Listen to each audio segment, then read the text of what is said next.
The people in charge of the Fukushima Daiichi nuclear power plant have another problem on their hands. They say they found water pouring into a drain inside a reactor building. Officials at Tokyo Electric Power Company say they don't know where the water is coming from and they're not sure how much radioactive material it contains. Workers spotted the leak on the first floor of the Reactor 3 building in video footage from a remote-controlled robot. They say it's about 30 centimeters wide and constant. TEPCO officials say the water is probably flowing toward the basement. A large amount of radioactive water has accumulated there. The officials say rainwater may have gotten into the building. Radiation levels are too high for workers to approach the site, so officials are trying to find the source of the leak by analyzing the video footage.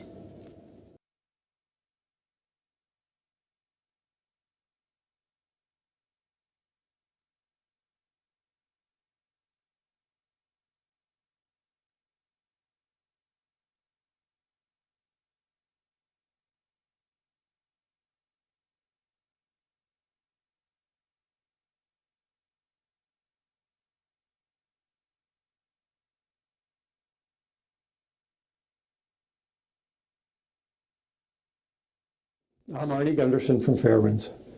In order to build more nuclear power plants as the nuclear industry would like, or start up the vulnerable plants in Japan that Prime Minister Abe is pushing to do, or to continue to operate the hazardous Mark I reactors that the Nuclear Regulatory Commission continues to allow to be run without their Fukushima modifications.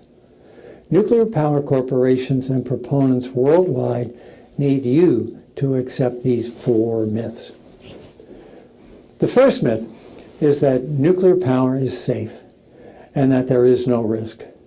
Nuclear proponents claim it is clean, safe, and green, and that it's the world's answer to climate change.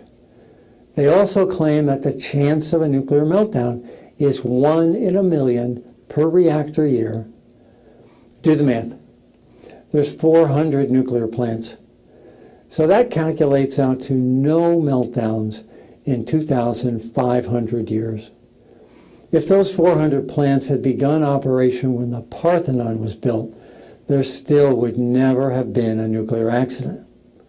Well, history's proven that figure to be wrong. There have been 5 meltdowns in the last 35 years. In other words, 1 meltdown every 7 years. If all of the coal plants and the oil plants worldwide were replaced by nuclear power plants, the math shows we could expect 1 meltdown every year. Is that a risk you're willing to take? The second myth is that no one has died as a result of nuclear accidents.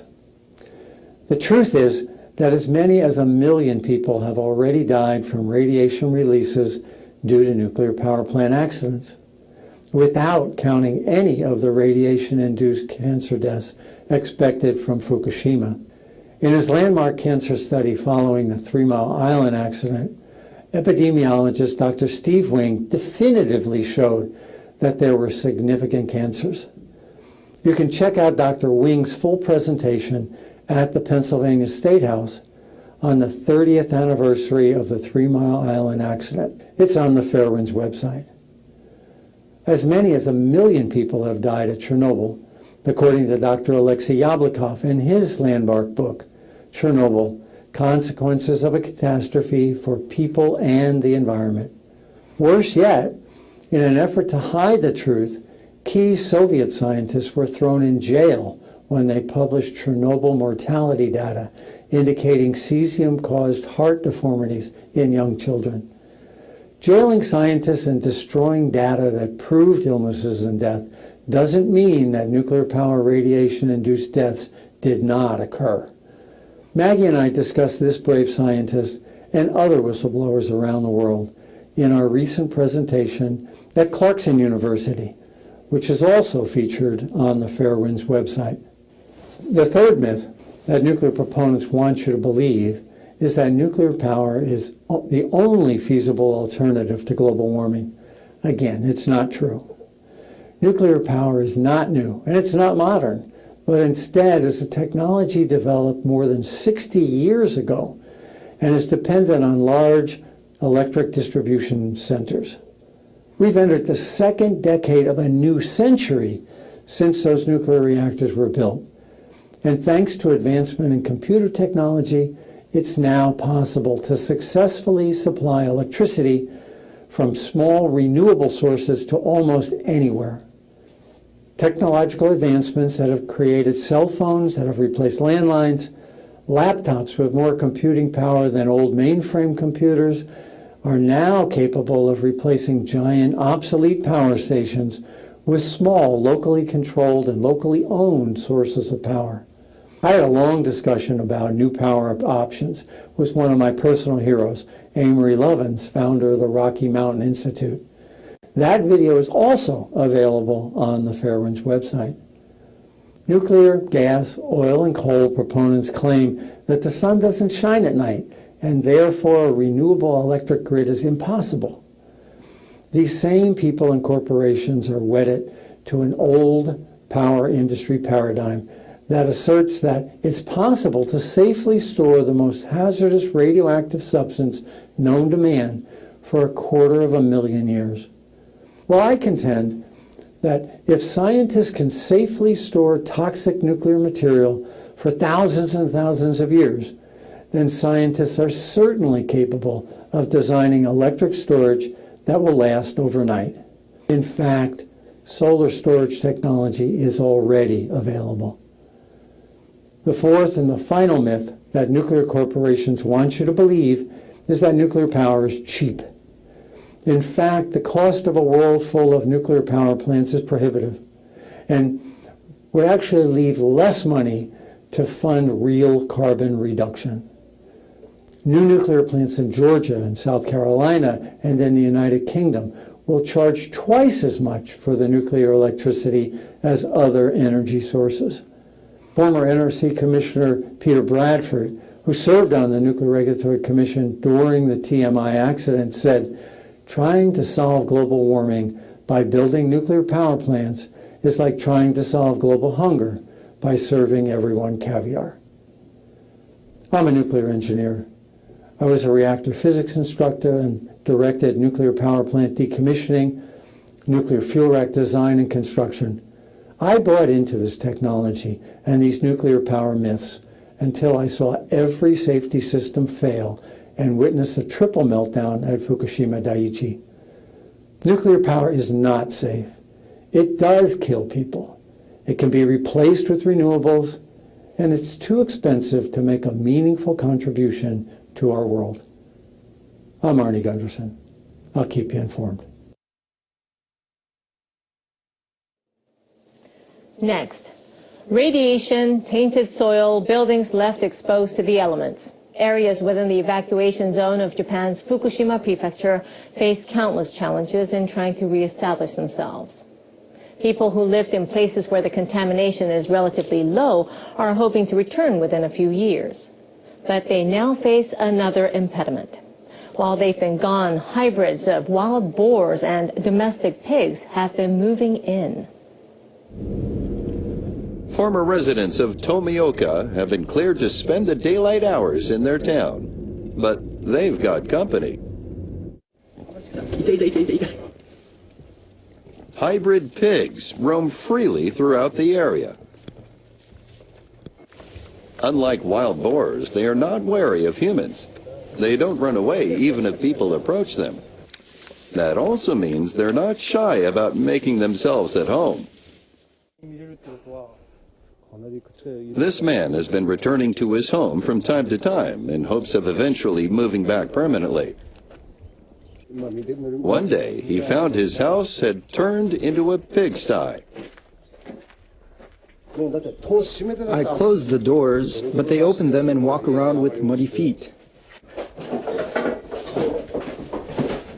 The pigs ate all the sugar and salt he had stored on his porch. They didn't stop there. Anything else that was edible they got to, including cooking oil. Wild boars do not enter homes. They hate the smell of humans. Hybrid pigs are different. Our smell makes them happy. In Japan, hybrid pigs are raised for meat. They are the offspring of male wild boars and female domestic pigs. Their meat is said to be less fatty than that of ordinary pigs and to smell less. Like wild boars, the hybrids have ravenous appetites. They eat all types of food, including plants and meat.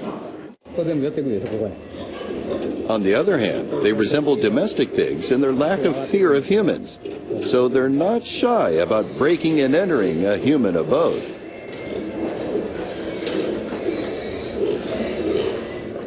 Even as humans are required to stay away for the most part, the hybrid animal population is multiplying. Each sow has about 10 piglets a year. That's twice the birth rate of wild boars.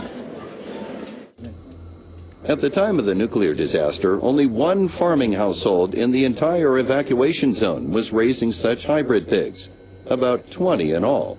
It was in the town of Tomioka. These days, hybrids have been seen or caught in 5 communities, and their numbers are believed to have reached at least several hundred.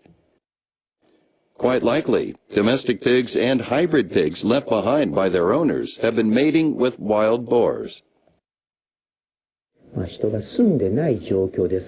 They're expanding their habitat since nobody lives there now.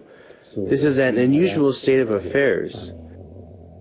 We need to reduce their numbers gradually and return to a normal environment.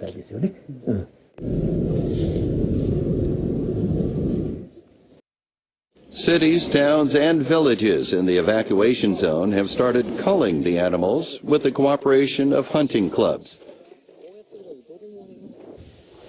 Many hunters, however, have gone elsewhere. Animals near the nuclear power plant are contaminated and unfit to eat. The more hybrid pigs there are in Tomioka, the less enthusiastic some people become about moving back.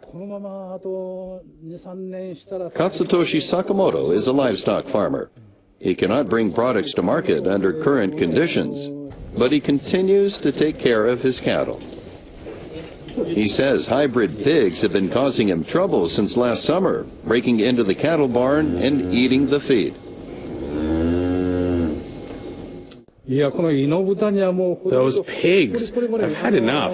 Every time I set out feed for my calves, they gobble it up. Sakamoto bought a large amount of rice as feed, but the pigs made short work of it. No matter what he does to drive them away, they eventually wander back. Sakamoto says if this goes on, he'll have to abandon the idea of coming back home. That would be a real blow, both psychologically and financially. They did it again today. And this time they broke down a door. What can I do? I can't take it anymore. Spring is prime time for breeding. So many piglets will be appearing in the coming months. The more they grow, the hungrier they'll get, making the plans of people to repopulate the area all the more difficult to achieve. Well, the Environment Ministry has been involved in trying to cull hybrid pigs since last November, but it's had only limited success. Even if hunters can be found to do the job, they're only allowed to stay in the area for a limited time because of radiation. The animals, however, unlike people, have no way of knowing they'd be better off foraging somewhere else.